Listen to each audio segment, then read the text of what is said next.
윤택 의원님. 예, 감사원장님. 네. 그 내년도 그 감사활동 경비 예산이 169억 원이 편성이 되어 있습니다. 네. 기억하십니까? 예. 근데 감사원은 국회가 요구하는 자료를 제대로 제출하지는 않았습니다. 그리고 유병호 사무총장은 자기가 좋아하는 책 300권을 예산으로 구입한 다음에 직원들에게 배포를 했습니다. 또 국내 여비를 보니까 해외 출장 여비로 전용을 해서 쓴 사례들도 있습니다. 근데 무엇보다도 그 잘못보다도 무엇보다 더 큰 문제는 유병호 최달령 사무총장이 취임한 이후에 3년째 표적감사 그리고 감싸기 감사를 계속 저질러 왔습니다. 같은 물이라도 소가 마시면 우유가 되고 뱀이 마시면 독이 된다는 말씀 들어보셨지 않습니까? 네. 저는 지금 감사원에 유병호 최달령 사무총장이 지휘하고 있는 감사관들 그리고 정치검찰이 지휘하고 있는 특수부의 일부 검사들을 비리의 주인공이 아니라 범죄의 주인공들이라고 저는 생각을 하고 있습니다. 국민의 그 아까운 세금이 그 타이거파와 같은 범죄 수준의 행동을 저지르는 공무원을 위해서 쓰이게 하는 것 저는 바람직하지 않다고 생각을 합니다. 그래서 아까 심하시더라도 들어보십시오. 제 의견입니다. 특수활동비 문제는 위원장님께서 이미 원칙을 선언하셨으니까 저기에 그게 공감한다는 말씀을 드리고 그래서 저는 감사활동 경비 예산이 있지 않습니까? 이 부분을 각각의 비목마다 전부 일률적으로 20%씩을 삭감하는 것이 옳다는 생각을 가지고 있는데 원장님 생각은 어떻습니까? 저희들 감사가 저희들 본연의 업무 아니겠습니까? 저희들 감사라고 있는 기관이고요. 감사활동 경비를 깎으신다면 저희들 감사활동이 위축될 수밖에 없습니다. 사실 저희들 감사원 예산 얼마 되지 않습니다. 인건비 빼고 나면 얼마 되지 않습니다. 네, 그런 작은 예산 가지고 저희들 나름대로 열심히 하고 있습니다. 그런 점을 충분히 좀 감안해 주셨으면 좋겠습니다. 저는 감사원의 예산이 많고 적고를 따지는 것이 아닙니다. 국민을 위해서 이런다면 얼마든지 더 가져다 써도 좋고 국민을 위해서 이러지 않는 조직이라면 얼마든지 삭감을 해도 인건비 외에는 안 줘도 상관이 없다는 생각을 가지고 있습니다. 국민을 위해서 일하고. 근데 지금 3년째 국민 눈에 비치기에는 표적감사와 감싸기 감사밖에는 안 비치는데 그럼에도 불구하고 예산을 더 달라고 말씀하실 수 있는 입장이 되십니까? 저희들 평년 정도 수준으로 요구를 했던 거고요. 아니 저는 예산의 수준을 말씀드리는 것이 아니고 국민의 신뢰를 받는 일을 하고 계시냐 이걸 여쭙는 겁니다. 저희들 나름대로 국민들 나름대로가 아니라 국민 수준에 맞는 국민 정서에 맞는 활동을 하셔야 할 거 아닙니까? 그렇게 하고 전 정권을 상대로 계속 표적 감사를 해왔고 지금은 용산 관제에서 보시다시피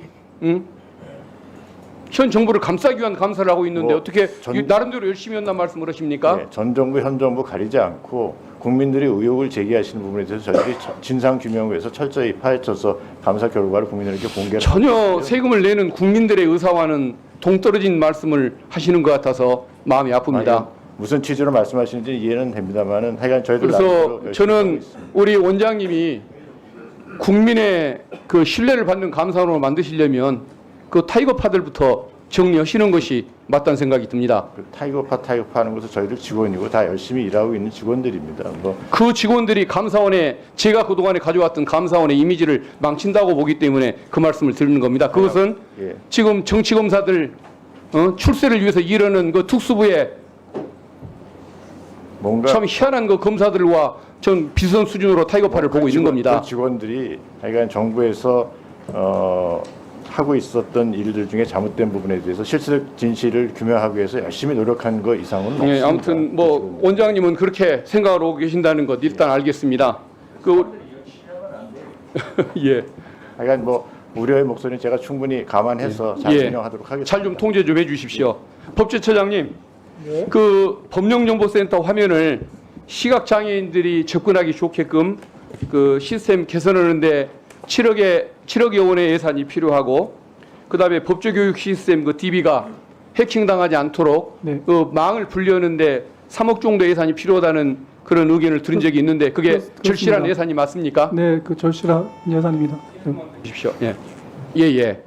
좀 높일 수 있도록 함께 노력할 수 있으면 좋겠습니다. 예, 특히 그 시각장애인과 관련돼서 예. 시각장애인들이 정보 접근을 좀 예. 쉽게 할 수 있도록 예. 그 화면 전체를 좀 시스템을 좀 바꾸고 예. 또 예를 들면 이제 출력도 점자로 할 수 있고 하는 식으로 시각장애인뿐만 아니라 취약계층들을 위한 그런 그 편리한 그 시스템을 구축하려고 열심히 노력을 하고 있는데 예. 거기에 대한 예산이 뒷받침이 좀 필요합니다. 알겠습니다. 네. 예. 그리고 법원행정처장님, 예. 국선 변호료 그 지원과 관련된 예산들이 보니까 예. 2008년 이후에 한 푼도 오르지가 않은 것 같습니다. 예. 국선 변호인들 우수 인력 채용하고 예. 그다음에 자기 돈을 내가면서 사무실을 지금 운영한다고 변협 쪽을 통해서 들려오는 말들이 그렇게 있던데 예. 이 예산을 그래도 좀 올려야만 우수 인재도 유치할 수가 있고 사무실 운영이 내실화되는 거다. 예, 위원님께서 좋은 말씀해 주신 바와 같이 잘 아시는 바와 같이 저희 국선 변호인은 일반 국선 변호인과 전담 국선 변호인이 있지 않습니까?